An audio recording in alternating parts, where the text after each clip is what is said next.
over here, we have an equation, given equation, and it says find the equation of a line.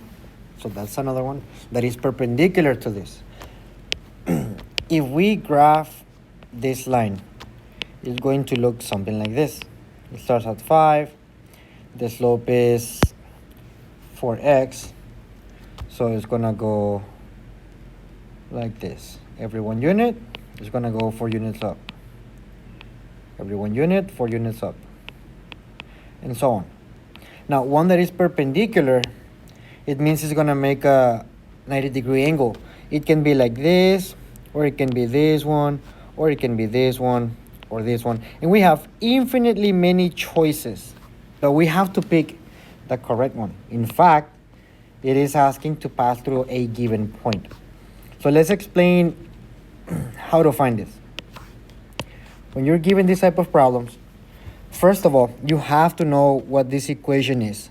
So you have to solve for y first. Leave the y alone. So I will add 4x on both sides first to isolate the y. So I have y equals 4x plus 5. Now that I have that equation, I gotta find an equation of a line that is perpendicular. Opposite, reciprocal. Those are the two words you gotta remember, or you gotta know. Opposite, reciprocal. The slopes of two perpendicular lines are opposite reciprocal. What does it mean? If you have a number 3, for example, the opposite would be negative and the reciprocal would be 1/3. If you have a number 4, its opposite reciprocal is going to be negative 1/4. If you have a number 1/2, its opposite reciprocal is going to be negative 2. And so on. We can make a big table with a bunch of exercises. But we're talking about the slopes. The slopes have to be opposite reciprocal. So I have to find the slope of this line, which equals 4. Okay, so the slope of my other line, the one I'm looking for, is going to be negative 1/4. Knowing that, I will make an equation that y equals negative 1/4 of x plus b. Given that I do not know what is my y-intercept, I will just put b for that line. So now that I have this, this is the equation of a line that is perpendicular. Now, because it's got to pass through this point right here, I got to substitute.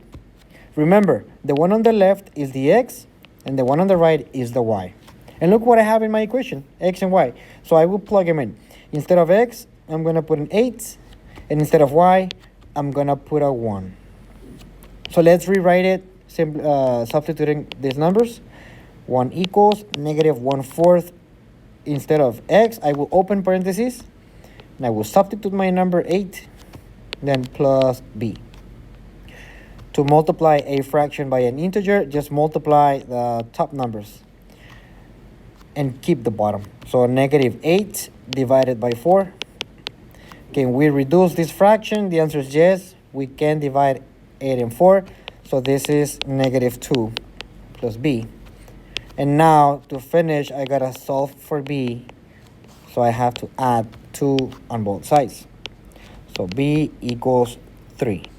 Now that I know b equals 3, all I'm gonna do is plug it back in and I'm finished. Let's rewrite the entire equation.